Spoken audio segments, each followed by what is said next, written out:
It is. It is.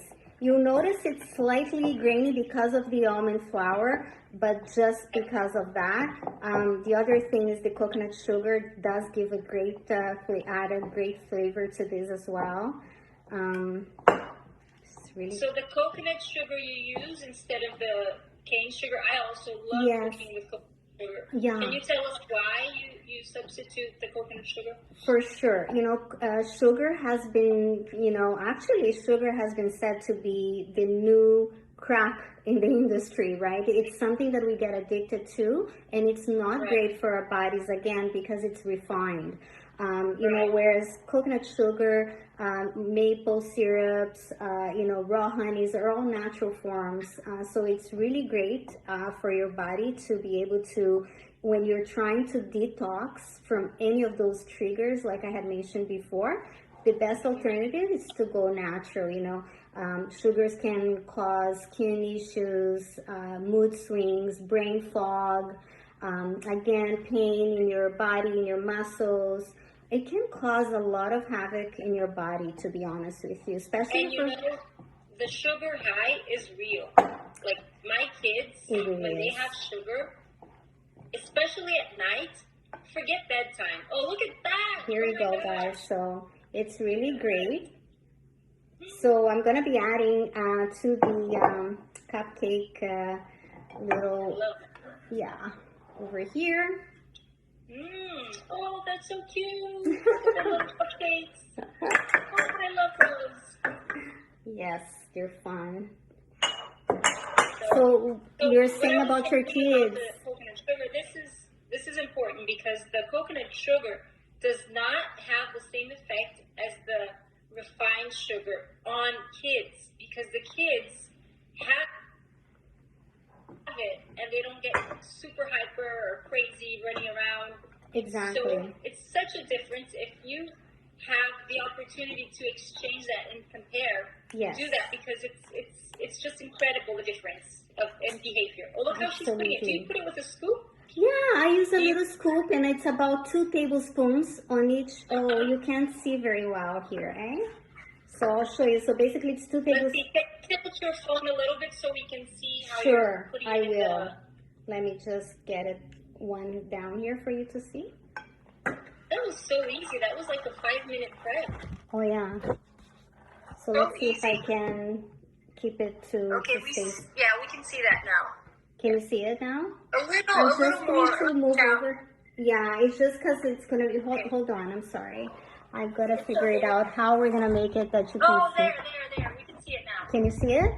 Yes. Slightly, eh? That's not so bad? Okay, perfect. We can see it. Okay. I need to be a little bit taller, or I need to be Okay. Oh, so you just put them straight in the little cup. Yeah, you don't even need oil or anything at all. Why? Because you already have your avocado oil in this particular dough here. So I'm gonna fill just about 6 of them so you guys can see, and then I'll show you the final results that I actually already have some baked.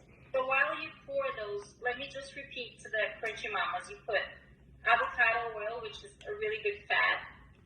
You put coconut sugar, which is super healthy and helps fight cholesterol, high cholesterol, and all that. Then you added almond flour, so it's gluten-free. Flax seed. You did the flax seed with water to substitute the eggs. So no eggs. Right. No eggs, no dairy, no gluten. Healthy, delicious. I know it's delicious because I've seen it. I know it really is. The ingredients, it's going to be amazing. Absolutely. And so after I do this, I'm going to show you how to make the the frosting very quickly, so that you get an idea of the texture of the frosting, because it's fabulous as well, and it's very simple to make. And then you know as well that it's like, again, dairy free. I use vegan chocolate chips as well, so that's... Alessandra, how do you make the frosting, like, because when you cut it in half, it's like inside. Do you make a hole in the cupcake? What do you do? So yeah, exactly. So what I do is I make a little bit, like you take a little spoon like this, for example, just using the end of the spoon, you can make a little hole so that you can get a little bit of that delicious Inside. frosting inside. I love that. Right. Or if you're adding quite a bit of the frosting, naturally, as you bite, you'll see it's going to drip over your cup. That's that picture. That's what happened, actually. It's an amazing recipe for frosting. Honestly, I love it. So frosting, there's no butter. No butter in your frosting. No butter. There's like basically there's like 1 can of coconut milk. Then you're gonna use 1.5 cups of chocolate chips. That's like, I like to mix 71% cacao with 51 so that it's not too bitter either. And then I use a pinch of salt. You take a saucepan, a small saucepan, you're going to melt and mix those 2 ingredients, or 3 ingredients, sorry, with the salt, right? And once it's melted, you remove it from the oven. And I'm going to show you. So for now, I'm just gonna fill about 6 of this. Oh, looks great. Okay, and I'll put it aside because it's gonna go in the oven. It's a preheated oven at 350 degrees Fahrenheit. So I'll put it aside and I'll show you in 2 seconds as we talk about the frosting. So let me show you about the frosting because I actually already prepared.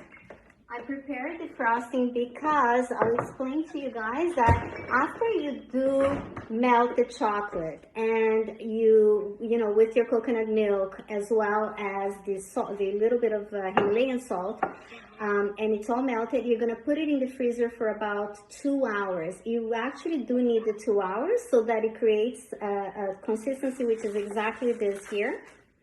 So it's kind of a glossy, okay? So I have a question. So when you finish mixing everything in the saucepan, is it a liquid consistency? Is that why you need to put it in the freezer?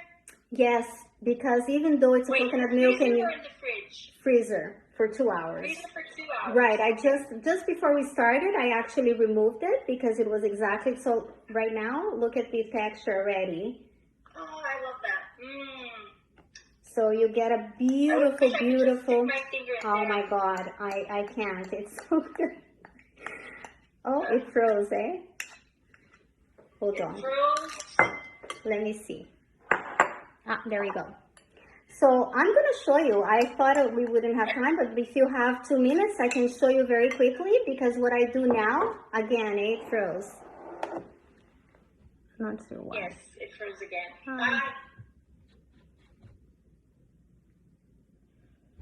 Instagram, help us. No. I don't know what happened. I can't see your screen. Oh, hold on.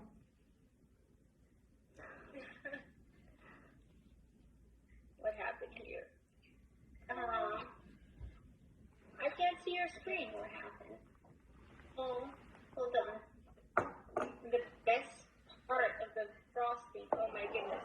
Okay, she'll come back. Just a second. Let me see. Wait to make this with my kids. Guys, I don't know what happened. It just froze. It got me. Okay, so I was saying to you, so you leave it for about 2 hours in the freezer. Once you take it out, you're gonna blend it for a few minutes so that it gets nice and creamy. So I'm gonna show you a little bit the texture here.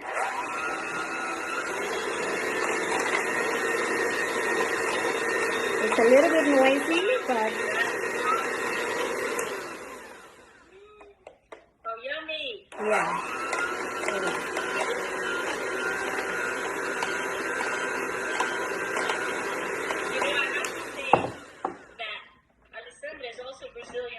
Yes. And she's from Rio Preto. So we have people from Rio Preto watching us from Brazil. Yeah. Lígia, Alessandra's from No Rio Preto. kidding. My sister must be there. So, oh my gosh, really? Yeah. Yes. Maybe they know each other. Oh my gosh. So here, so I blended a little bit so it gets very creamy. And I had another set done earlier so that I could show you the cupcakes so you see the texture, what it looks like. How delicious. Yeah, so it's like nice and thick, so you can spread it over your cupcakes, basically. I love it. So no butter, no cream cheese, nothing processed, nothing synthetic, no preservatives. How long does it last? Actually, you can leave it in your fridge for about 2 weeks. This particular, yes. So wow, it's great. Yes, it's amazing. So now I can show you. Last 5 minutes. Well, that's it. I have about 24 cupcakes here today. I'm going to be probably sharing with my kids and my neighbors. So I don't think this frosting is going to last for 2 weeks. So these are the cupcakes. I want to show you after you get it out of the oven what it looks like. So I'm not sure if you guys can see it. I love that. It froze again. Yeah, it keeps freezing, but I can see that. I mean, oh, okay, perfect. It froze in a good spot because it's you showing the right. So that's the I'll show you the texture, and then with the icing. Oh my goodness, crunchy mamas. And with the icing. So this is so delicious and healthy. So I'm gonna show you how. Wow. Is that with the icing already? Yes, with the icing. So I'm gonna give it a of course I'm gonna try it. Oh, I wish I was trying that. Oh my God. Gosh, look at that. Can you get closer with the camera so we can really see it? Oh my goodness. Oh, I want that. Oh my God. Want that. I'm gonna make it tonight. It's amazing, guys. You have to try it. It's like my favorite recipe of all my chocolate. Can you imagine like eating something as decadent as this? And it's amazing. Totally guilt-free, allergy-free, healthy, good for you. Good for you dessert. Exactly. It honestly is. Like if there's one recipe that I recommend, it's totally this one because it's from A to Z, like all amazing ingredients. You're going to feel really good when you eat it. You're not going to feel like sluggish or worried that it's going to affect you in any way. Of course, check for almond allergies. If anyone does have allergies to almond, then of course it's a different story. Then I would recommend choosing like a 1-to-1 gluten-free baking flour. That can be possible as well for this recipe. That's a good tip to give everyone because not everybody can do nuts. So if you want, gluten-free and also you're nut-free, you can go with the Bob Mills has some flours. Do you recommend them? Do you think they're good? 100%. I use only their product actually for baking. All of my flours are from him. So yeah. So I hope you guys liked it. And Alessandra, before you go and leave us, I wanted to ask you, how do you work with like your health coaching clients? Do you take one-on-one clients? Do you do meal preps? How do you work? Tell us. Yeah, so usually what I do is I always start with a health history, a one-on-one, so I get to know my clients and understand their needs and what are their goals for their health. Once we determine that, then of course I prepare a protocol for them that's specific to their needs. Looking at all the entire lifestyle, basically not only foods, but everything that surrounds their lives, basically their relationships and everything that they do in terms of exercising, their career. It's really a number of things that determine a lifestyle and not only a specific, food-related approach. So I work with them on 2 different types of programs. We have a 3-month, and then I can also do a 6-month program. And it's really catered to the person, no one person is the same as the other. So of course it all varies according to their health goals, really. Yeah.